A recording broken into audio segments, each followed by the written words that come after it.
When I think of a cyber attack, my mind usually goes to banks or maybe tech giants. The places where the money is purely digital. Right? The usual suspects. You don't typically think about your refrigerator. Exactly. But then I saw the news about Asahi, the beer company, the people who make Super Dry, and it hit me. This isn't just about stealing passwords anymore. It's about physical infrastructure grinding to a halt. It is a massive wake-up call. And honestly, the scale of this breach is startling. We aren't just talking about a website going down for an hour. This was a full-blown hostage situation that started back in September 2025 and is still dragging on. Let's set the scene for everyone. What actually happened? Because for a while, it just seemed like their customer service lines were busy. It was much worse than busy lines. On September 29th, Asahi detected an intrusion. It was a ransomware attack. The attackers, a group called Keelan, managed to compromise network equipment at a data center in Japan. Once they were in, they started encrypting servers and PCs. And the immediate reaction? Panic mode, essentially. They had to isolate everything. And this is the part that fascinates me. Factories that rely on automated systems suddenly had to go dark. Or worse, go analog. Analog? Like pen and paper? Literally.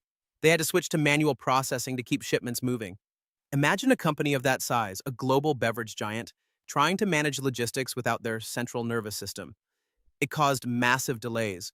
Product launches were pushed back, and customer service was totally disrupted. That sounds like a logistical nightmare. But the other shoe dropped later, right? It wasn't just about delayed beer shipments. It was about the data. That's right. And that's the news that really broke wide open in late November. After months of investigation, Asahi confirmed that the personal data of nearly 2 million people was potentially exposed. 2 million. That is not a small number.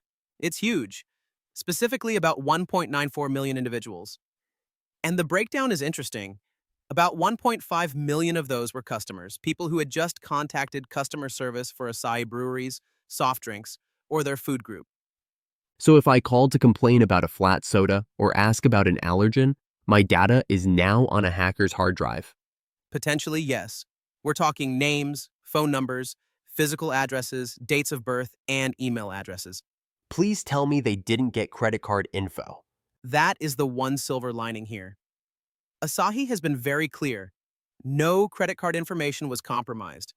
It seems the breach was limited to these customer service databases and internal employee records. Okay, that's a relief. But having your home address and phone number floating around the dark web isn't exactly comforting. Especially when you look at who took it. This group, Keelan, they are heavy hitters. They've been linked to attacks on major automotive companies and gaming firms earlier in 2025. They aren't amateurs. And they proved it, didn't they? They didn't just steal the data, they flaunted it. Classic intimidation tactics. In October, Keelan posted about 27 gigabytes of data samples on their leak site. It was their way of saying, "We have your secrets, now pay up."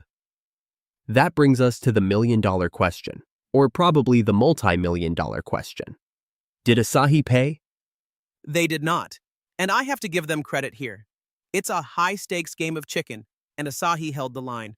Their CEO, Atsushi Katsuki, publicly apologized but made it clear they refused to negotiate with criminals. No ransom paid. That's a tough stance to take when your factories are running on clipboards and your employees' data is at risk. It is. But paying often funds the next attack. Asahi chose the hard road. They're focusing on rebuilding the network from the ground up, changing their architecture and bringing in external forensics experts. But the cost of that hard road is time. How much time are we talking? Well, the attack hit in September. They don't expect a full recovery until February 2026. That is nearly 5 months of operational limping. 5 months. That really highlights the fragility of modern business. We think of these legacy companies as invincible, but one compromised piece of equipment in a data center, and the whole thing wobbles. It's the paradox of efficiency. We connect everything to the network to make it faster, but that connectivity means a hacker in a basement halfway across the world can stop a production line in Tokyo. It makes you wonder about the trade-off. It does. And it raises a philosophical question for the industry. Is smart always safe? Asahi is learning the hard way that efficiency without resilience is just a house of cards waiting for a breeze. Or, in this case, waiting for a Keelan.